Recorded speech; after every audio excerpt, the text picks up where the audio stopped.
And that is Adele, Someone Like You, on Liverpool Live Radio. Music from Clean Bandit on the way in the next few minutes. It's 3:30. I'm Paul Higgs. A very good afternoon to you. And yesterday, of course, we heard the news that Liverpool fans have been waiting for all season. Confirmation that Mo Salah has agreed a 2-year contract extension to stay at the club, and thereby ending months of speculation as to his future.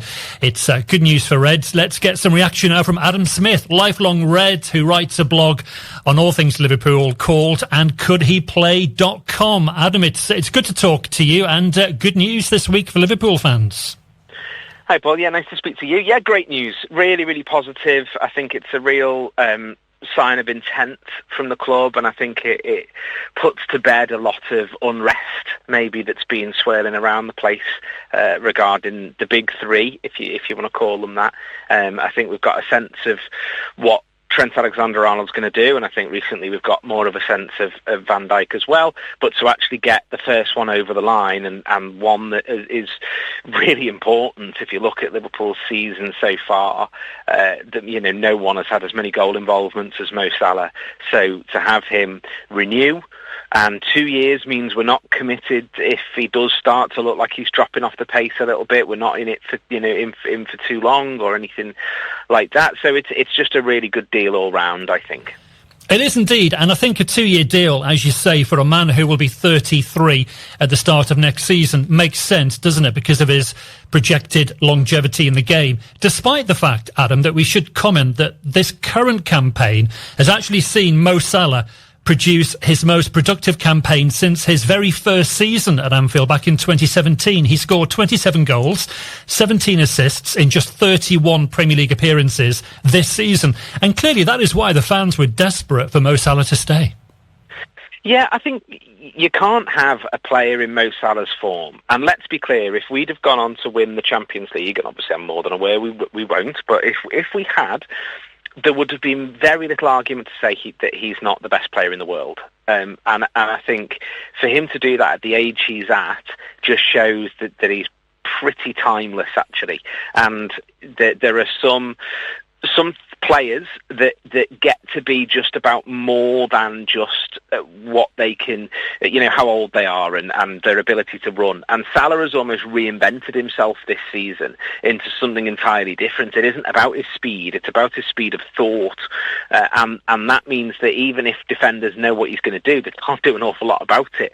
So the fact that he's been there and, as you say, had a season which I think is going to go on to be more productive than his first season with us, and he's all but come out in the press and said he wants to stay, for the club not to give him a new contract would have just been a little bit silly, really. And, there's all of the usual caveats about how old he is and the concerns that you can have around those things, and I completely understand them. But at the same time, he's still the best player in the world, I think, at the moment, in current form. And if he does go downhill a little bit over the next year or two because he's a little bit older, then we're not locked in for 5 years or something like that and worried about how we're going to get him off the books. It's a 2-year contract. You can step him down a little bit, and what this allows, I think, is it allows us to take a breath a wee bit in terms of finding his replacement and maybe bringing that person in while Salah's still there, and that could be crucial to Liverpool's long-term success. And you talk about how great Mo Salah is right now as a player. Big question this, but do you think Mo Salah is the best player that Liverpool have had in the last 10 years? I think he might be the best player Liverpool have ever had. I think, and that's a statement, and obviously there's all sorts of things, I never saw Billy Liddell play, things like that. But I think that one of the things that people maybe are quick to dismiss is just how good the modern game is. I know there's this desire from certain bad-faced actors like Gary Neville to make out that the Premier League isn't very good at the moment, but it's complete nonsense. The Premier League is arguably the best it's ever been. And that Liverpool are running away with the title is not a reflection on the Premier League, it's a reflection on Liverpool. And I think if you can do what he's doing at this level, or so consistently. Let's not forget he's scored 20 plus goals every single season he's been at the club, and this is in an era when players aren't having pints and a pie at the weekend. This is an era when players are keeping themselves at the very top of their game. So for him to be doing it as he is just an incredible achievement. So I think if you're looking at the best players that Liverpool have ever had, I think he has to be in the conversation. So certainly across the last decade, yes. And actually, just for the record as well, Adam, only Ian Rush and Roger Hunt have scored more goals for Liverpool in the history of the football club. And currently, Mo Salah is the 5th leading goal scorer in Premier League history. So his inclusion amongst Liverpool's greatest all-time players clearly does go without saying, doesn't it? Yeah, and look, who would put it past him not to be in second place by the time he leaves the club? I think catching Ian Rush is probably one step too far, but you can bet your bottom dollar that Salah would fancy his chances to give it a good go. So I think, he might well leave as the second highest goal scorer ever to play for Liverpool, and that is just something else in the era that he's done it in. And that's not to downplay what Ian Rush achieved, but Ian Rush did what he did when Liverpool were the best team on the planet and were winning things every single season. Mo Salah's done it at a time when we've finished sixth, when we've finished fifth, when we've not been the best team on the planet.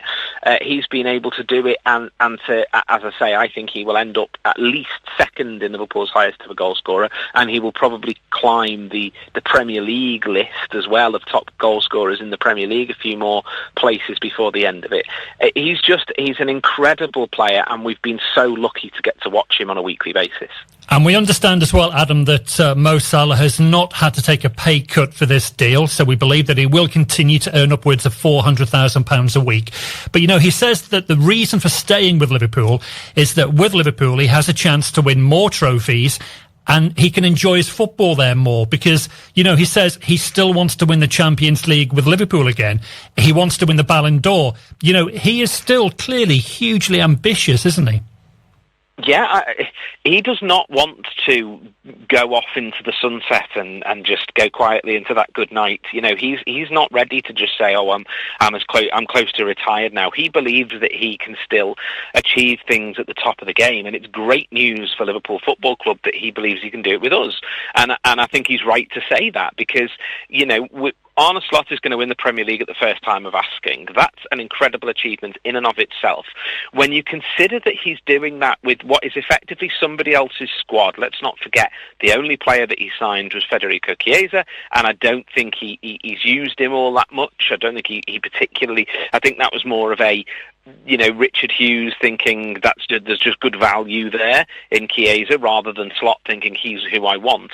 So we could be in a situation where we are stronger next season because Slot's been able to bring in players who he does trust a little bit more, who he does think he can get the most out of.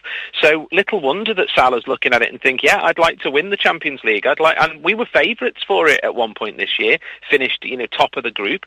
So we can't downplay just how likely it is that Liverpool are able to go ahead and win the Champions League over the next couple of years.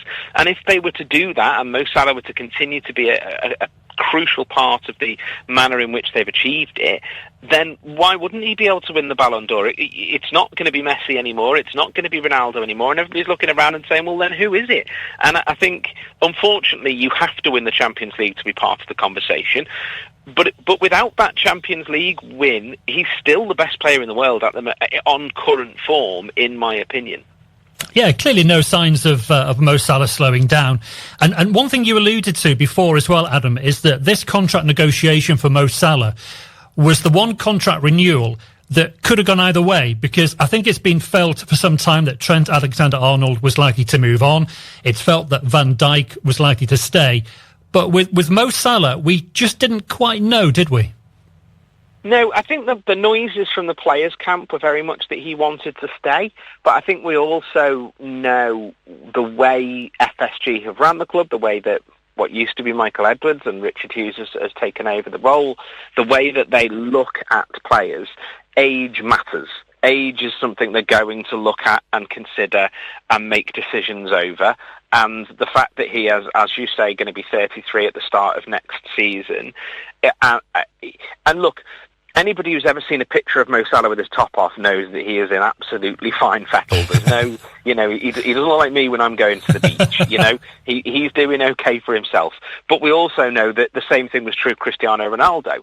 But Cristiano Ronaldo wasn't good enough to keep playing at the top level of the Premier League, as we saw when he went to Manchester United.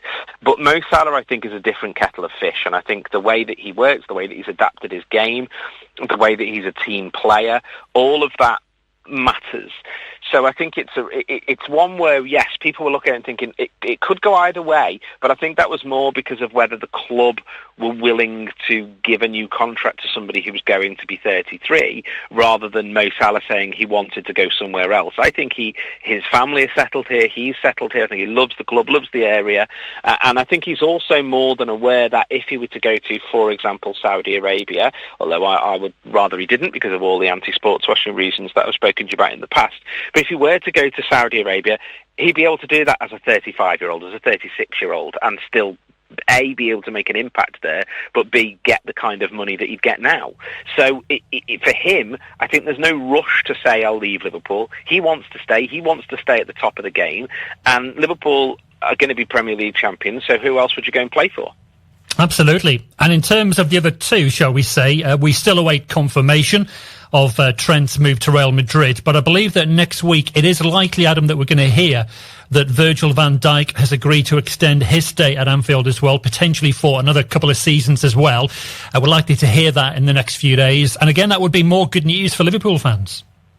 Yeah, it absolutely will. I think there's a situation with Van Dijk where defenders are always going to be able to play till they're a little bit older, because of just the nature of the game. And the nature of Van Dijk's game, when you watch him, he's almost annoyed if he's got to run. He's very, very good at being in the right position, not having to worry too much about sprinting. So the longevity of his game was always going to be there. He's the captain, so why on earth would he want to leave? And it's pretty clear that I think he's still the best defender in the world at the moment, although having watched his last two games recently, I'd be a little bit more concerned about it. But the news of a breakthrough in Van Dijk's contract actually came out before the news of the breakthrough in Salah's contract did, but then Salah's is the one that they've announced the soonest. So I would not be shocked if we hear sooner rather than later that the Van Dijk contract deal has been done, and that's just great for Liverpool, because he's a absolutely top-notch defender. And again, much like I said about Salah before, we can put ourselves in a position where Van Dijk's replacement can be brought in and can work with him before he steps away. Excellent. And I'll tell you one thing as well about Mo Salah's contract extension. It's going to come as a huge boost for Liverpool ahead of the visit of West Ham United tomorrow, Adam. I can imagine Anfield is going to be buzzing tomorrow. Yeah, I think that's why it's come out, really, because obviously there's been a little bit of a downward trend on the season, shall we say. Obviously, we got knocked out of the Champions League, then losing in the Carabao Cup final, and then being in a situation where we only beat Everton 1-0. There's a feeling maybe that things were a little bit stuttering. So getting people feeling in a good place before West Ham come to town can only be a good thing, because a good atmosphere helps the players. And actually, despite all the superlatives that we've thrown at Mo Salah in the last few minutes, he is a player that's been largely low-key, of course, in his last few games. It's a strange situation, isn't it? Because Liverpool have got 11 points of wiggle room at the top of the Premier League. But I guess after that defeat at Fulham last weekend, it's important that Liverpool get back to winning ways again tomorrow. It is, it very much is, and I think that there's always a feeling that Salah has a bit of a dip around this time of the year, and there's a good writer, Andrew Beasley, who's based tuned to Red on Blue Sky. He's written a piece about whether that's actually true, but it always feels a little bit like he struggles a little bit around Ramadan and what happens there, and he does feel like he's dripped off a little bit, but with the season that he's put in up until this point, I don't think it's unreasonable for him to look around the dressing room and say, well, does anybody else fancy scoring? Does anybody else fancy winning games for us? Because I can't carry the team on my back the entire time. And that's that. The truth of the matter is that he shouldn't have to do it all himself. And I think actually I would look at Arne Slot a little bit and say, why have you kept him on when he's not been playing very well? And I know he's the sort of player that can produce a bit of magic, but other players could maybe do so as well. You know, why not give Chiesa a run out on that side? Why not give Harvey Elliott a chance, who's impressed whenever he's come on? And why not give Salah a rest so that he's got a few more minutes in his legs for games later in the season? But then again, if he'd have taken Salah off at the weekend and we'd lost, well, we did lose, but if he'd have taken Salah off, people might have said, you should have kept Salah on, he might have got something. So it's always a tricky thing for people to do, but hopefully the new contract will give him the little boost he needs as well.